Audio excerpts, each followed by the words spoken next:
자, 이번 수업은 수권과 수자원에 대해 알아보자. 수권은 지구상에 분포하는 모든 물을 말하며 해수가 대부분을 차지하고 있다. 담수 중에서는 빙하가 가장 많고 그 다음은 지하수이며 호수와 하천수가 가장 적은 양을 차지하고 있다. 해수는 바다에 있는 물을 말하며 짠맛이 나고 담수는 일반적으로 육지에 있는 물을 의미하며 짠맛은 나지 않는다. 담수는 빙하, 지하수, 호수와 하천수의 형태로 존재한다. 빙하는 고체 상태의 물을 말하고 주로 고산지대나 극지역에 분포하며 지하수는 땅속에 있는 물을 의미하고 빗물이 지하로 스며들어 만들어진다. 호수와 하천수는 지표에 흐르거나 고여있어 우리가 주로 이용하고 있는 물의 형태이다. 수자원은 사람이 살아가면서 자원으로 활용하는 물을 말하며 주로 호수나 하천수를 이용하고 부족한 경우 지하수를 활용한다. 짠맛이 나는 해수나 얼어있는 빙하는 바로 활용하기 어려운 물의 형태이다. 담수에 속하는 지하수는 호수와 하천수에 비해 양이 많고 빗물이 스며들어 계속 채워지기 때문에 수자원으로서의 가치가 매우 높지만 무분별하게 개발하거나 관리를 제대로 하지 않으면 고갈되거나 오염될 수 있다. 물은 우리 생활에 다양한 용도로 활용되고 있는데 농사를 짓거나 가축을 키울 때 사용되는 농업용수로 가장 많이 이용하고 있으며 하천이 정상적인 기능을 유지하기 위해 필요한 유지용수, 일상생활에 사용되는 생활용수, 제품을 만들거나 세척하는 등의 산업활동에 쓰이는 공업용수로도 활용되고 있다. 마지막으로 수자원의 관리 방법에 대해 알아보자.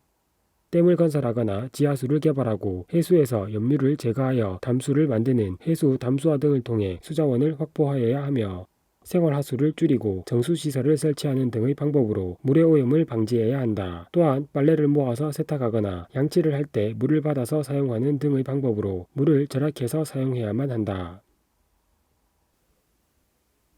자, 이번 수업은 해수의 온도에 대해 알아보자. 해수의 겉부분에 해당하는 표층의 온도는 태양에너지의 영향으로 위도나 계절에 따라서 다르게 나타난다. 저위도에서 고위도로 갈수록 태양에너지가 적게 도달하므로 표층 수온은 낮아지고 같은 위도에서 수온은 비슷하게 나타난다. 또한 태양에너지가 많이 들어오는 여름철이 겨울철보다 표층 수온이 높게 나타난다. 해수의 연직 수온 분포는 태양에너지와 바람의 영향을 받으며 깊이에 따른 수온 변화를 기준으로 혼합층, 수온 약층, 심해층으로 구분한다. 혼합층은 대부분의 태양에너지를 흡수하므로 수온이 높고 바람에 의한 혼합작용으로 수온이 일정한 층을 말하며 바람이 강하게 불수록 혼합층의 두께는 두꺼워진다. 수온 약층은 깊이가 깊어질수록 수온이 급격하게 낮아지는 층을 말하며 대류가 일어나지 않아 매우 안정하여 혼합층과 수온 약층 사이에 에너지나 물질 교환을 차단한다. 심해층은 태양에너지가 거의 도달하지 않아 수온이 매우 낮고 일정한 층을 말하며 위도나 계절에 관계없이 수온이 거의 일정하다. 이런 해수의 층상구조는 위도별로 다르게 나타나는데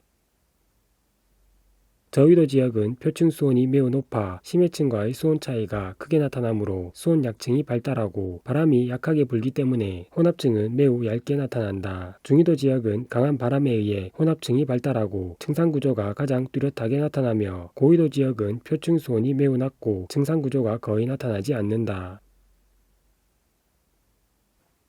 자, 이번 수업은 염류와 염분에 대해 알아보자. 염류는 해수에 녹아있는 여러가지 물질을 말하며 짠맛을 내는 염화나트륨이 가장 많고 쓴맛을 내는 염화마그네슘이 두 번째로 많은 양을 차지하고 있다. 염분은 해수 1000g에 녹아있는 염류의 질량을 그람수로 나타낸 것을 말하며 단위는 실용염분 단위인 PSU나 퍼미를 사용한다. 전세계 해수의 평균 염분은 35 PSU인데 이것은 해수 1000g에 염류가 35g 녹아있다는 말이고 물 965g에 염류 35g을 녹이는 것으로 같은 염분의 해수를 만들 수 있다는 의미이다. 해수의 염분은 증발량과 강수량, 담수 유입량, 해빙과 결빙에 따라 다르게 나타난다. 증발량이 강수량보다 많은 지역에서는 염분이 높게 나타나고 증발량이 강수량보다 적은 지역에서는 염분이 낮게 나타나며 육지로부터 담수가 많이 들어오는 지역은 염분이 낮다. 얼음이 녹는 지역은 염분이 낮아지고 얼음이 어는 지역은 염분이 높아진다. 위도별 염분 분포를 살펴보면 저위도 지역은 비가 많이 내리므로 강수량이 증발량보다 많아 염분이 낮고 중위도 지역은 건조한 기후에 의해 증발량이 강수량보다 많아 염분이 높으며 고위도 지역은 빙하가 높기 때문에 염분이 낮게 나타난다. 또한 우리나라는 강수량이 많은 여름철이 겨울철보다 염분이 낮으며 강물이 많이 유입되는 황해의 염분이 동해의 염분보다 낮게 나타난다. 다음은 염분비 일정 법칙에 대해 알아보자. 염분비 일정 법칙은 지역이나 계절에 따라 염분이 다르게 나타나더라도 전체 염류에서 각 염류 염류가 차지하는 비율은 항상 일정하다는 법칙이며 해수가 오랜 시간 동안 순환하며 골고루 섞이기 때문에 나타나는 현상이다. 다음과 같이 A와 B바다의 염분과 해수 1000g당 염화나트륨, 염화마그네슘의 질량이 각각 다른 경우에도 염분과 염화나트륨 질량, 염화마그네슘 질량의 비율은 A와 B바다 모두 10대 7대 1이고 A바다의 염분과 B바다의 염분비, A바다의 염화나트륨 질량과 B바다의 염화나트륨 질량 비, A바다의 염화마그네슘 질량과 B바다의 염화마그네슘 질량의 비는 모두 1대2로 동일하다. 예제를 풀어보며 마무리하자. 다음과 같은 자료가 주어졌을 때 A바다의 1kg당 염화마그네슘 질량 가와 B바다의 염분 나를 염분비 일정 법칙을 이용해 구해보자. 먼저 B바다의 염화나트륨 질량과 염화마그네슘 질량의 비율은 A바다의 염화나트륨 질량과 염화마그네슘 질량의 비율과 같아야 하므로 비례식을 세워 계산하면 가는 10g이라는 것을 알 수 있으며 A바다의 염화나트륨 질량과 B바다의 염화나트륨 질량의 비는 A바다의 염분과 B바다의 염분 비율과 같아야 하므로 비례식을 세워 계산하면 나는 96psu라는 것을 알 수 있다.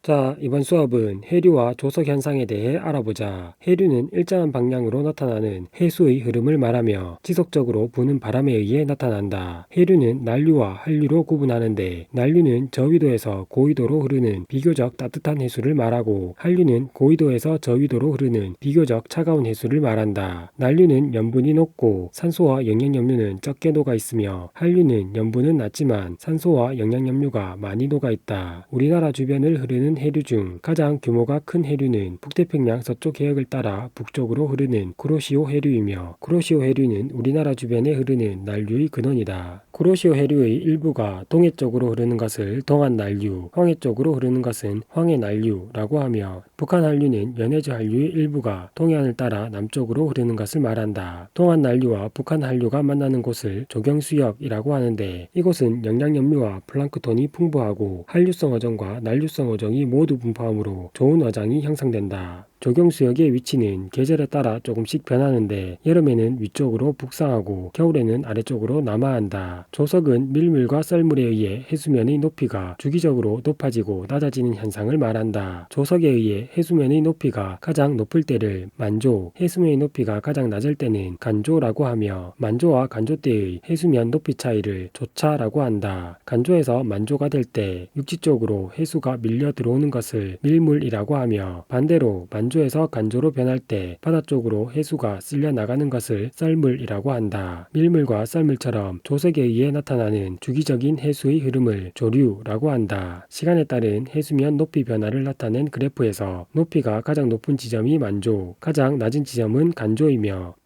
만조에서 간조로 변하는 지점에서는 썰물, 간조에서 만조로 변하는 부분에서는 밀물이 나타난다. 만조에서 만조 혹은 간조에서 간조까지 걸리는 시간을 조석주기라고 하며 우리나라의 경우 조석주기는 약 12시간 25분이다. 사리는 한 달 중 만조와 간조의 차이가 가장 큰 시기를 말하고 조금은 한 달 중 조차가 가장 적게 나타나는 시기를 의미한다.